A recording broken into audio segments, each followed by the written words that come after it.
देवों का शिव जी के पास जाकर उनका स्तुति करना, शिव जी के त्रिपुर वध के लिए उदित न होने पर ब्रह्मा और विष्णु को उन्हें समझाना, विष्णु के बताए हुए शिव मंत्र का देवों द्वारा तथा विष्णु द्वारा जप, शिव जी की प्रसन्नता और उनके लिए विश्वकर्मा द्वारा शवदेव में रथ का निर्माण। व्यास जी ने पूछा, सनत कुमार जी, जब भाइयों तथा पूर्ववासियों सहित उस दैत्यराज की बुद्धि विशेष रूप से मोहन हो गई, तब उसके बाद कौन सी घटना घटी? विभो, यह सारा वृत्तांत वर्णन कीजिए।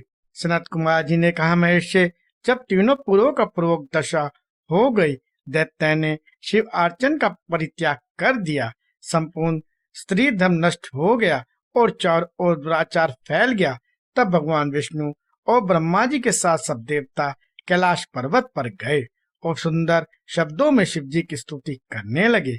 महेश्वर देव, आप परमोत्कृष्ट आत्मबल से संपन्न हैं। आप इस सृष्टि के कर्ता ब्रह्मा, पालक विष्णु और संहारता रुद्र हैं। परम ब्रह्म स्वरूप आपको नमस्कार है। यूं महादेव जी का स्तुति करके देवों ने उन्हें साष्टांग प्रणाम किया। फिर भगवान विष्णु ने जल में खड़े होकर अपने स्वामी परमेश्वर शिव का मन ही मन स्मरण करके तन्मय हो दक्षिणा मूर्ति के द्वारा प्रकटित रुद्र मंत्र का 1.5 करोड़ की संख्या तक जप किया। तब तक सभी देवता उन महेश्वर में मन लगाकर यूं उनकी स्तुति करते रहे।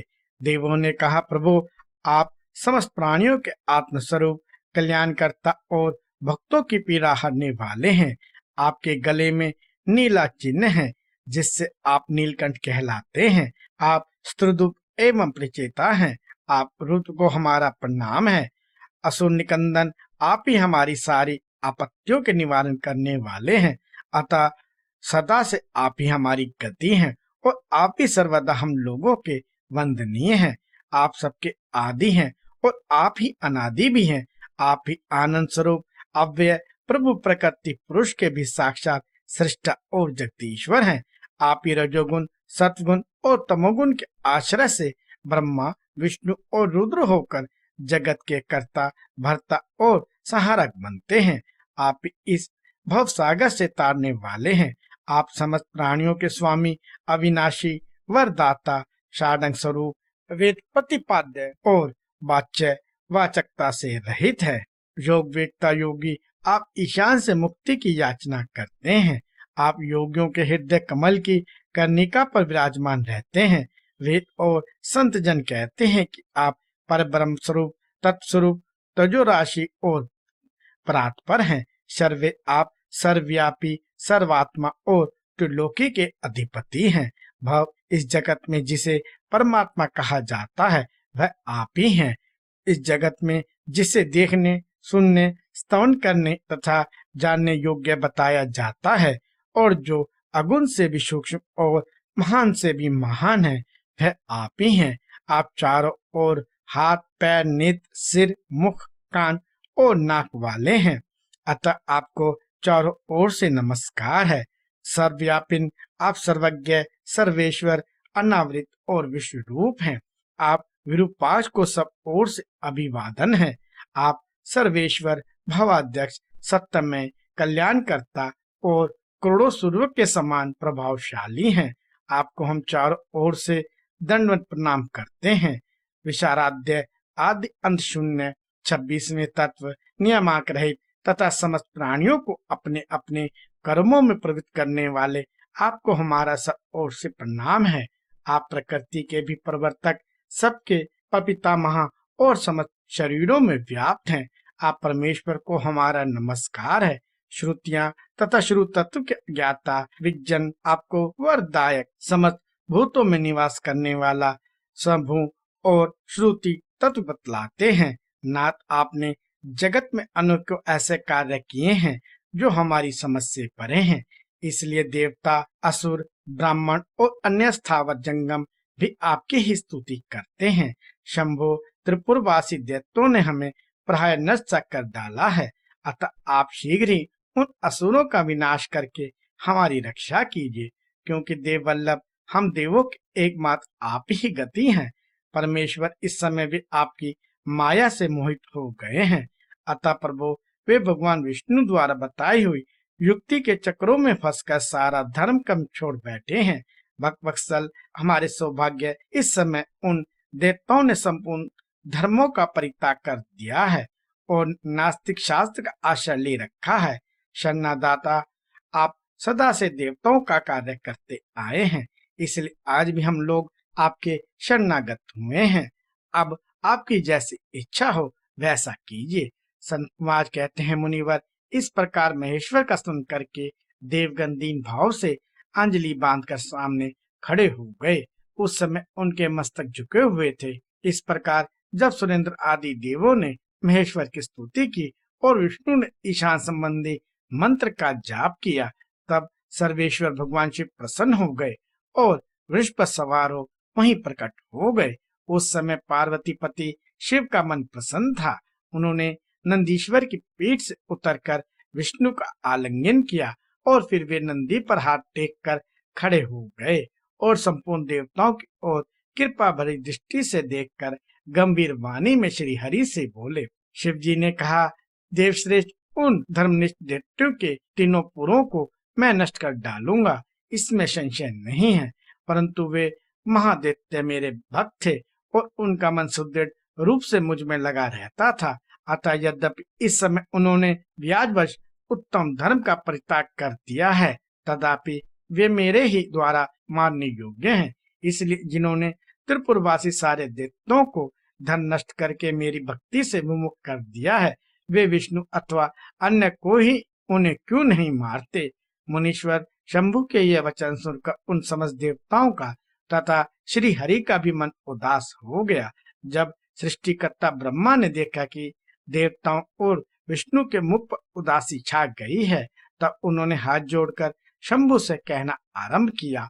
ब्रह्मा जी बोले, परमेश्वर, आप योद्ध वेत्ताओं में श्रेष्ठ परब्रह्म और सदा से देवों और ऋषियों की रक्षा में तत्पर हैं, अतः पाप आपका स्पर्श नहीं कर सकता। साथ ही आपके आदेश से ही तो उन्हें मोह में डाला गया है, इसके प्रेरक तो आप ही हैं।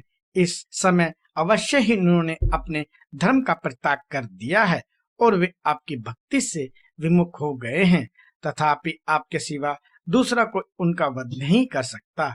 देवों और ऋषियों के प्राण रक्षक महादेव साधुओं की रक्षा के लिए आपके द्वारा उन मलेच्छों का वध उचित है। आप तो राजा हैं, अतः राजा को धर्मानुसार पापियों का वध करने से पाप नहीं लगता। इसलिए इस कांटों को उखाड़कर साधु ब्राह्मणों की रक्षा कीजिए। राजा यदि अपने राज्य तथा सब लोग आधिपत्य को स्थिर रखना चाहता हो तो उसे अपने राज्य में एवं अन्य भी ऐसा ही व्यवहार करना चाहिए। इसलिए आप देवगणों की रक्षा के उदित हो जाइए, विलंब मत कीजिए।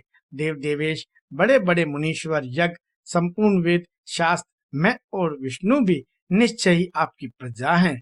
प्रभु, आप देवताओं के सार्वभौम सम्राट हैं। ये श्रीहरि आदि देवता तथा सारा जगत आपका ही कुटुंब है। अजन्मादेव श्रीहरि आपके युवराज हैं और मैं ब्रह्मा आपका पुरोहित हूँ और आपकी आज्ञा का पालन करने वाले शुक्र राज कार्य संभालने वाले मंत्री हैं। सर्वेश, अन्य देवता भी आपके शासन के नियंत्रण में रहकर सदा अपने अपने कार्य में तत्पर रहते हैं। यह बिल्कुल सत्य है।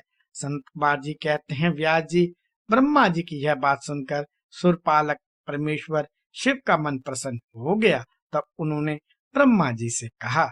शिव जी बोले, ब्राह्मण, यदि आप मुझे देवताओं का सम्राट बतला रहे हैं तो मेरे पास उस पद के योग्य कोई ऐसी सामग्री तो है नहीं जिससे मैं उस पद को ग्रहण कर सकूं, क्योंकि ना तो मेरे पास कोई महान दिव्य रथ है, न उसके उपयुक्त सारथी है और न ही संग्राम में विजय दिलाने वाले वैसे धनुष्मानी हैं जिन्हें लेकर मैं मनोयोग पूर्वक संग्राम में उन प्रबल देवताओं का वध कर सकूं। यूं कहकर वे चुप हो गए, परंतु शिव जी का शीघ्र प्रस्तुत होते न देखकर समस्त देवता कश्यप आदि ऋषि अत्यंत व्याकुल तथा दुखी हो गए। तब भगवान श्री हरि ने उनसे कहा। भगवान विष्णु बोले, देवों तथा मुनियों, तुम लोग क्यों दुखी हो रहे हो?